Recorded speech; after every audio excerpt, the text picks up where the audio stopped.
मैं इस अवसर पर जो यहाँ पर मेरे पास प्रस्ताव आया था उस प्रस्ताव में कुछ और बढ़ोतरी करते हुए हर अंशकालिक अनुदेशक को जो निर्धारित मानदेय है इसमें प्रतिमाह हम लोग 2000 रुपए अतिरिक्त वृद्धि उन लोगों के लिए कर रहे हैं।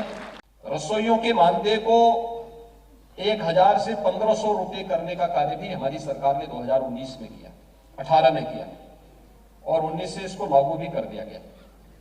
और आज इनकी कुछ और मांग है, इसके मानदेय के साथ साथ कुछ और मांग है। तमाम राज्यों ने और दुनिया के तमाम देशों ने कोरोना महामारी के दौरान अपने यहाँ के कर्मचारियों के अपने अन्य सभी खर्चों को कम करते हुए सबसे बड़ी गाज उन्होंने अपने यहाँ के कर्मचारियों पर डाली।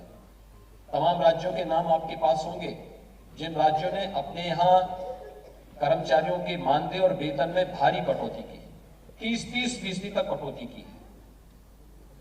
उत्तर प्रदेश ने किसी भी कर्मचारी के मानदेय वेतन में कोई कटौती नहीं की। अनुदेशकों की संख्या प्रदेश के अंदर वर्तमान में 27,546 है और ये सभी अपने अपने विद्यालयों में इन लोगों को जहां पर तैनाती दी गई उस तैनाती के अंतर्गत ये लोग अपनी सेवाएं वहां पर प्रदान कर रहे हैं। रसोइया पूरे प्रदेश के अंदर 3,78,000 की संख्या में विद्यालयों में बच्चों को मध्याह्न भोजन उपलब्ध कराने में अपना योगदान दे रहे हैं। इस दौरान शिक्षकों की नियुक्ति की प्रक्रिया को भी आगे बढ़ाया गया। बहुत सारे अनुदेशक ऐसे हैं जिनकी बेसिक शिक्षा परिषद के शिक्षक के रूप में उनकी तैनाती हुई। बहुत सारे लोग ऐसे थे, रसोइया ऐसे थे जिनको जबरन ग्राम प्रधान या किसी अन्य के द्वारा निकाला जाता था, उस पर रोक लगाई गई। उनको एक सुरक्षा कवच दिया गया। कोरोना कालखंड में हर एक व्यक्ति को प्रदेश के अंदर सुरक्षा की गारंटी दी गई। जीवन और जीविका दोनों को बचाने की कार्रवाई हुई और प्रदेश के अंदर 1,26,000 से अधिक तो बेसिक शिक्षा परिषद में हम लोगों ने शिक्षक ही तैनात कराए, यानी उनकी नियुक्ति कराई। बेसिक शिक्षा अधिकारियों की नियुक्ति हुई। अन्य स्तर पर भी विभाग के अलग स्तर पर नियुक्तियां की गई। ये सभी सफलतापूर्वक कार्य संपन्न हुए और सफलतापूर्वक कार्य संपन्न होने के बाद आज बेसिक शिक्षा परिषद ने भी कुछ नए प्रयोग प्रारंभ किए। तकनीक का उपयोग करते हुए कैसे हम बेसिक शिक्षा परिषद के स्कूलों को और बेहतर कर सकते हैं, इस दिशा में कार्य प्रारंभ हुआ है। आज उसका बहुत अच्छे परिणाम सामने आ रहे हैं और इसीलिए जब हम लोग आज यहां पर बैठे हुए हैं, याद करिए तमाम राज्यों ने और दुनिया के तमाम देशों ने कोरोना महामारी के दौरान अपने यहाँ के कर्मचारियों के अपने अन्य सभी खर्चों को कम करते हुए सबसे बड़ी गाज उन्होंने अपने यहाँ के कर्मचारियों पर डाली। तमाम राज्यों के नाम आपके पास होंगे जिन राज्यों ने अपने यहाँ कर्मचारियों के मानदेय और वेतन में भारी कटौती की, 30-30% तक कटौती की। उत्तर प्रदेश ने किसी भी कर्मचारी के मानदेय वेतन में कोई कटौती नहीं की। उत्तर प्रदेश पहला राज्य है, सबसे बड़ा राज्य है। याद रखना 16 लाख सरकारी कर्मचारी हैं हमारे पास, लेकिन किसी की कटौती नहीं की। हमने व्यवस्था को अनवरत उसी रूप से आगे बढ़ाया। हमने फिजूल खर्च को पहले वर्ष में रोका, लीकेज जितने थे सबको मजबूती के साथ रोका और जहां कहीं भी गुंजाइश होती थी कि यहां पर भ्रष्टाचार की बू आ रही है, सख्ती से उससे निपटने का कार्य किया। उसका परिणाम रहा कि प्रदेश में free test, free vaccine, free में उपचार, फ्री में अन्न की योजना का लाभ प्रदेश के अंदर प्रत्येक नागरिक को देने का प्रयास किया और खासतौर पर अन्न योजना का लाभ तो प्रदेश के अंदर 15 करोड़ लोग ले रहे हैं। फ्री में वैक्सीन देने की कार्रवाई को भी आगे बढ़ाया और आज इसीलिए जब यहां पर इस संवाद का अवसर प्राप्त हुआ है, मेरे सामने बेसिक शिक्षा परिषद ने इन चीजों को यहां पर बताया है। कुछ चीजें जो यहां पर इन लोगों का कहना था, खासतौर पर अनुदेशकों के बारे में और दूसरा रसोइयों के बारे में। अनुदेशकों की संख्या प्रदेश के अंदर वर्तमान में 27,546 है और ये सभी अपने अपने विद्यालयों में इन लोगों को जहां पर तैनाती दी गई उस तैनाती के अंतर्गत ये लोग अपनी सेवाएं वहां पर प्रदान कर रहे हैं। रसोइया पूरे प्रदेश के अंदर 3,78,000 की संख्या में विद्यालयों में बच्चों को मध्याह्न भोजन उपलब्ध कराने में अपना योगदान दे रहे हैं और वहां पर, लेकिन तकलीफें दोनों की थी। एक तरफ अनुदेशक अपनी बात को लेकर के कहते हैं, एक तरफ रसोईया अपनी बात को लेकर अपनी बात कहते हैं, दूसरी तरफ सरकार की अपनी मजबूरियां भी होती हैं। और कोरोना जैसी महामारी के दौरान जब पूरी व्यवस्थाएं अस्त व्यस्त हो जाए उन स्थितियों में तो और भी संकट खड़ा हो जाता है। लेकिन इन सब की परवाह किए बगैर सरकार ने कोरोना प्रबंधन के अपने कार्य को तो सफलतापूर्वक आगे बढ़ाया ही, लेकिन साथ साथ प्रदेश के अंदर सभी व्यवस्थाओं को आगे बढ़ाने का कार्य भी किया गया है। और आज इस अवसर पर जब रसोइयों से जुड़े हुए इस कार्यक्रम को और अनुदेशकों से जुड़े हुए इस कार्यक्रम के साथ हम जुड़ रहे हैं, मैं आज के इस अवसर पर आप सबसे इसी बात को कहना चाहता हूं। जो मांग यहां पर की गई थी, रसोइयों के मानदेय को 1000 से 1500 रुपए करने का कार्य भी हमारी सरकार ने 2019 में किया, 18 में किया और 19 से इसको लागू भी कर दिया गया। और आज इनकी कुछ और मांग है, इसके मानदेय के साथ साथ कुछ और मांग है।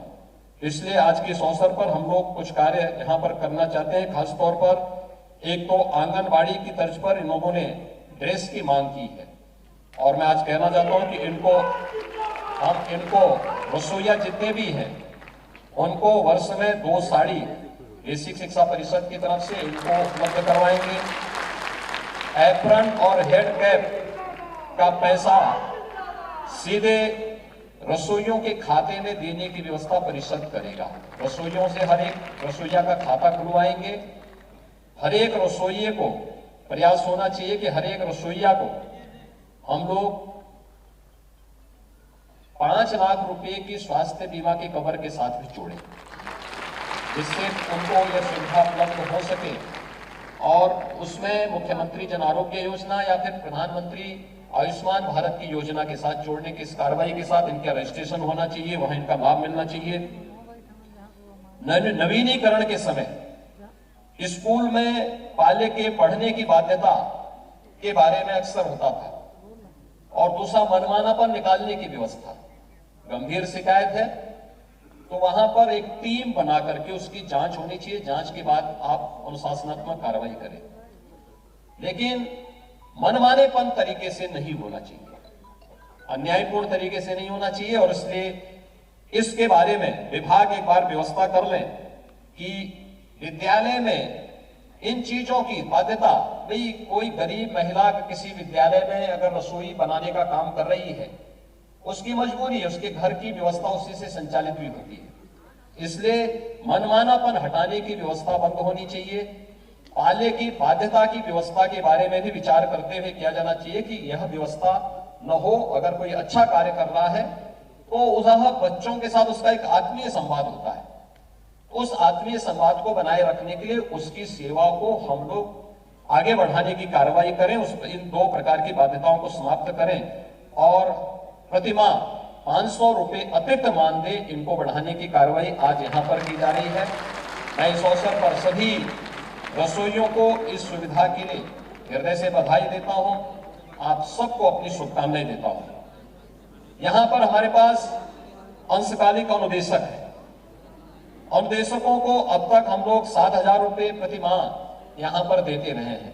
आप सब जानते हैं कि जब आपकी तैनाती की कार्रवाई हुई थी 2009 में और उसके आरटीई के अंतर्गत जब ये कार्रवाई आगे बढ़ी थी, 2013 के बाद से कार्रवाई निरंतर आगे बढ़ती गई, लेकिन बाद में आरटीई के अंतर्गत पहले भारत सरकार ने ही इस पर प्रदेश सरकार के साथ कहा था कि इन चीजों को हम आगे बढ़ाएंगे।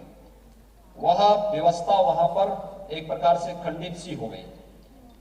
राज्य सरकार को सारी व्यवस्था का भार स्वयं उठाना पड़ रहा है और उन स्थितियों में भी राज्य सरकार किसी भी अनुदेशक की सेवाएं समाप्त नहीं किया, बल्कि उनकी सेवाओं को यहां पर प्रदेश के अंदर बनाए रखते हुए अभी भी उन लोगों को, यानी हमारे पास लगभग 1.25 लाख नए शिक्षकों की तैनाती होने के बाद भी उनकी सेवाओं को आगे निरंतरता बनाए रखने की कार्रवाई सरकार कर रही है। और हमारी मंशा भी है कि हम उनकी सेवाओं को लेकर के एक सुविचारित मत लेकर के हम आगे बढ़े, जिससे उनकी सेवाओं में किसी भी प्रकार का कोई अंतर ना आने पाए।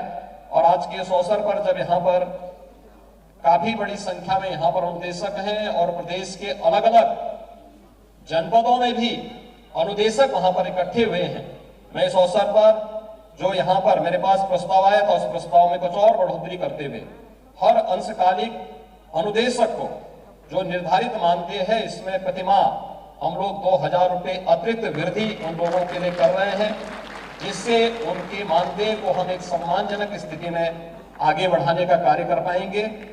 इसके साथ ही अनुदेशकों के साथ बैठ करके विभाग इस बारे में एक सुनिश्चित करें कि आने वाले समय में उनकी सेवाओं को कैसे हम अच्छे ढंग से आगे बढ़ा सकें, जिससे उनके पास एक जॉब की गारंटी हो सके। आप इस बात को देख सकते हैं कि बहुत सारी जगह जहां पर सरकार ने, तमाम राज्य सरकारों ने मानदेय में कटौती की है, वहीं राज्य सरकार इस मानदेय में बढ़ोतरी का कार्य कर रही है। आज के इस अवसर पर मैं एक बार फिर से आप सभी अनुदेशकों को, रसोइयों को एक बार फिर से बधाई देता हूं, अपनी शुभकामनाएं देता हूं और विश्वास व्यक्त करता हूं आप सब बेसिक शिक्षा परिषद की इस कार्यक्रम को मजबूती के साथ आगे बढ़ाने का कार्य करेंगे। आप सबके प्रति मेरी शुभकामनाएं। धन्यवाद। जय हिंद।